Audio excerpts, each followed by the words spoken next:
How you doing, guys? Dragonman here. I'm in the Colorado Springs Military Museum, and we're getting ready for a big weekend, Veterans Weekend, the last weekend we're open for the season. So follow me. I want to show you a few things in here. Yeah, over here we got the Vietnam era hospital tent, and Vietnam, 1959 to 75. I have a room for every major country the U.S. was in a war with, from 1914, Afghanistan. This is my World War I room. Over here is Korea, 1950 to 53, Korea.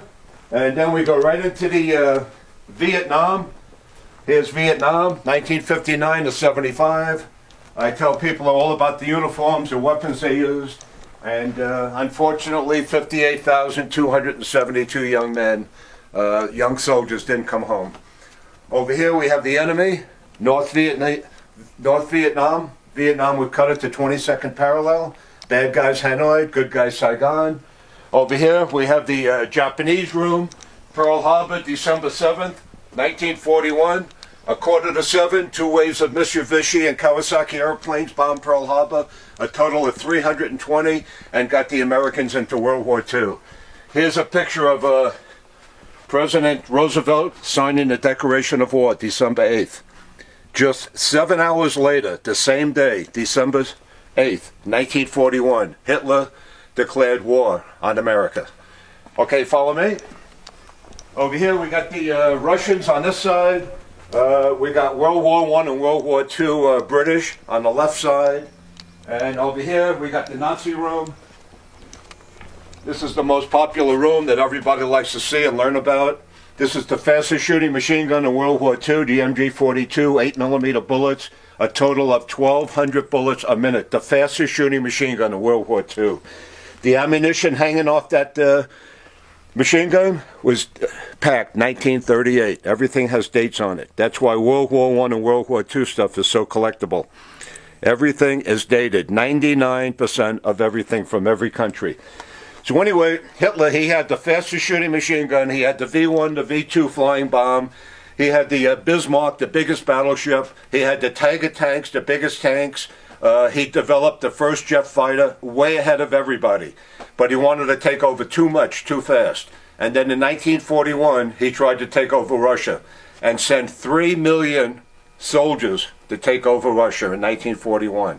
1 million to Stalingrad, 1 million to Leningrad, and 1 million soldiers to Moscow. 1942 came. The winter of 1942 was the coldest on record, about 35 below zero, and his soldiers still had their summer uniforms on. That winter, he lost half his men. Okay, follow me.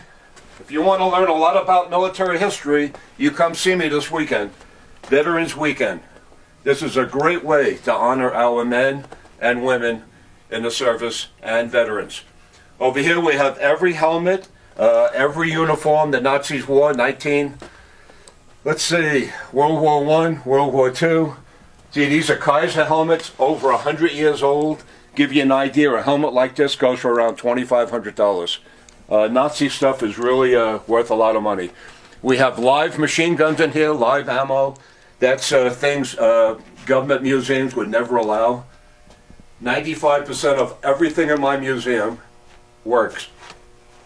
Okay, over here we have every Maltese cross, 1914 to 1945. Here's a political uniform just like Hitler used to wear in 1933. It's called the political uniform. Here's pictures of him wearing a uniform exactly like that. See, on this side we have every gas mask from World War I, World War II. And over here, all original pictures I got from collectors and survivors. Okay, check this out. I'm going to show you one of 15 made gun belt buckles that Hitler's bodyguards were issued to protect Hitler.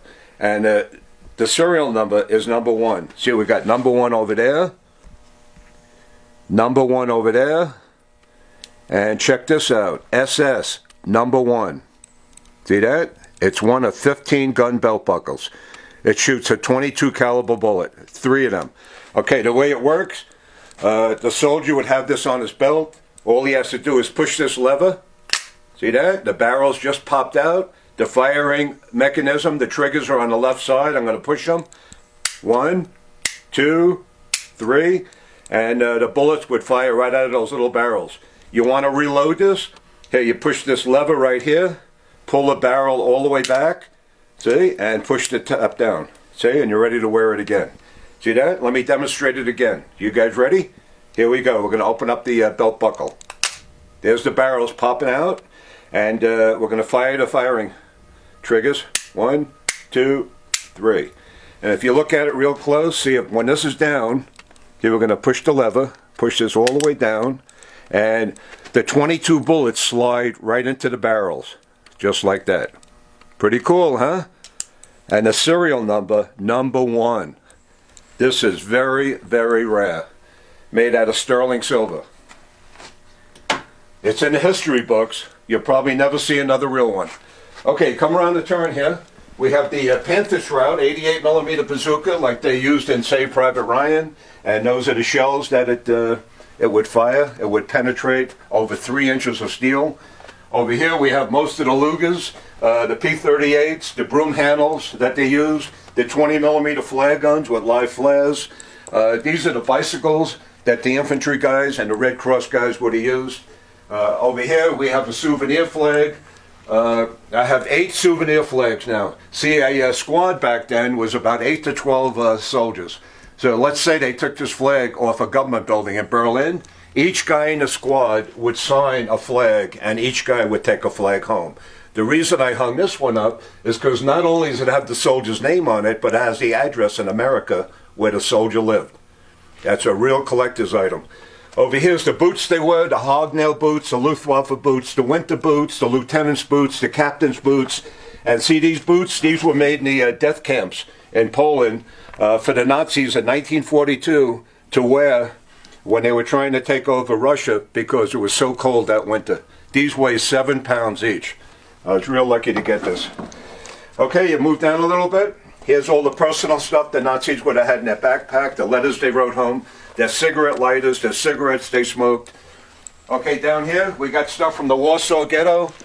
We got stuff from the Holocaust. Here's an ice pick from Buchenwald concentration camp. I wasn't expecting to get the picture, but that's what they used it for. A lot of history in this one room. Unbelievable. Here's a lantern, came back from Dachau. The last time that candle was lit might have been 76 years ago. I deal with 5 collectors in Europe, and for the last 28 years, and they've been sending me stuff back all these years. Here's original, 100% original Holocaust uniforms, Sobor, concentration camp from Poland, Auschwitz, Buchenwald, Dachau. We got the handcuff. I got 2 of these claws. The serial number is 324. Let's see, right there, 324. I have 2 of these. And this is what they use to pull out the bodies from the gas chambers. See, this here would go on the corpse's wrist. They clamp it, or it goes on their leg, you know, on their ankle, and then they pull them out of the gas chamber and pile them up outside, just like that pile of bodies right there. See that? And then they'd hit this middle trigger, see the middle trigger? And it would open up and release the body. This is stuff that you probably wouldn't see at other museums. Zyklon B gas canisters, they're all full. I have 25 of them. Here, check it out. Look at the date on there. 1943. See that? I have 25 cans of these. I got from a collector over 20 years ago. Okay, listen.